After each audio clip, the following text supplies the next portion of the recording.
Hi guys, good day. Quick tutorial lang po tayo sa mga nagbi-build ng funnel sa System.io, especially System.io guys. I-share ko sa inyo kung paano natin i-connect ang ating domain sa ating System.io na funnel. So, paano nga ba i-connect yung DNS ng ating domain? So, first, punta po kayo sa ating System.io account. Mag-login po kayo. So, ipapakita ko kung paano yung exact step by step. So, raw video to guys, kaya napaka-valuable nito para sa mga newbie, lalong-lalo na sa mga nag-start pa lang and walang idea kung paano ito gawin. So, eto na. But before that, gusto ko lang mag-thank you kay Miss Jessie Laplano.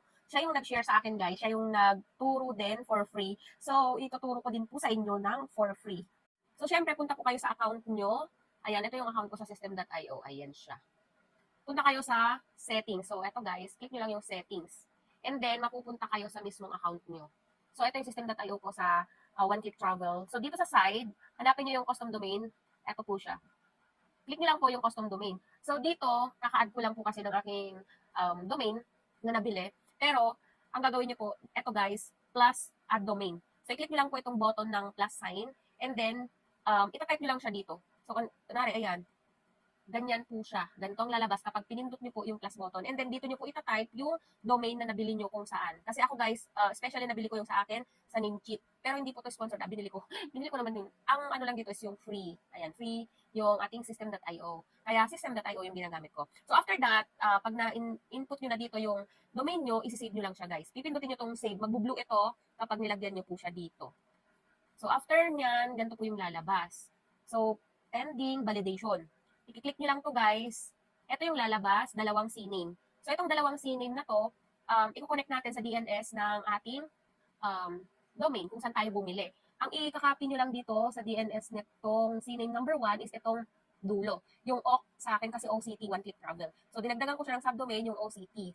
Let's say for example, www.oneclicktravel.site, ganyan. Ito kasi yung nabili kong domain, oneclicktravel.site. So dadagdagan mo siya ng www. Sa akin, ang dinagdag ko is OCT. So ito lang po yung i-copy nyo. Ayan, OCT. And then, pupunta po kayo sa inyong domain. So ito siya guys, yung CNAME record. So syempre, kapag wala pa yan, first mag-login po kayo sa inyong DNS, then domain list. Ito dito sa side, i-click nyo lang yung domain list. So makikita nyo yung account nyo, ito yung account ko, oneclicktravel.site. I-click nyo itong advanced DNS. Ayan, advanced DNS. And then mapupunta po kayo dito. So i-click nyo lang po yung add new record, itong red. Pag na-click nyo po yan, ito yung lalabas. So itong host, ito yung OCT. And then ito naman po yung kadugtong. Ikakopy nyo po buo yung, ito siya guys, ayan. Sa system.io na to guys ha, yung siname kanina. So ikakopy mo to ng buo. Ganyan siya. Ayan. Pag nakopy mo yan, yun yung ipipaste mo dito. Ayan po, ipipaste mo dyan. And then, magka-add ka po ulit ng another CNAME record. Kapag nag-add ka po guys, ganito yung lalabas, hanapin mo lang po yung CNAME record. So, ganon. Then, lalabas po ganyan. Host, then IP address or value. Nakalagay. Or target sa iba. Ayun, yun po yung lalabas. And then, ang ikakopy mo naman po dito, sa pangalawa, is hanggang dito sa dot. Ayan. So, hanggang 7 lang sa akin. Then, ikakopy nyo siya lang. Ay, makopy. Ayan, ikakopy nyo po hanggang dyan lang po. And then, ipipaste nyo po siya. Ito naman po siya. Ayan yung pangalawa. Then, next ito, yung CNAME record niya, ikakopy mo po yan ng buo. Yan, buo po yan, ikakopy mo. Ayan. Then, yun naman po yung ipipaste mo dito sa pangalawang CNAME record. And then, after that, kapag na-paste mo na, save all changes lang po. Kapag na-save all changes mo po siya, ganito yung lalabas. May check and X dito. Check green, tapos X na red. Kapag na-click mo po kasi yung save, ganito yung lalabas automatic. So, ibig sabihin, okay po siya. Kasi kapag hindi po siya okay, hindi siya nag-go. Then, balikan nyo po yung account nyo dito sa system.io. Ganito po yung lalabas. Pending validation, show instruction. So, ang approve po nito is 12 to 24 hours. So, waiting po siya para mag-okay po. Kasi meron akong isang account na, kita ko lang sa inyo yung isang account na nilagyan ko din ng domain. So, ito po siya lang. Settings. Yan, settings.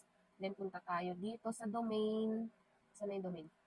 Where is the domain? Ala, ayun, naduling pa. So, ito yung isa ko guys. Nakakonect na to. So, ganun din yung ginawa kong instruction kanina na tinuro ko. So, ganyan yung kakalabasan niya kapag na-approve na po siya. Ready to use, tapos may check. So, ganun lang po siya ka-easy. So, same lang po yung ginawa ko dito and dun sa isa. So, yun. I hope may mga natutunan na naman kayo for today's video. Kaya i-follow nyo ako guys kasi mag-share po ako dito ng mga valuables information like this.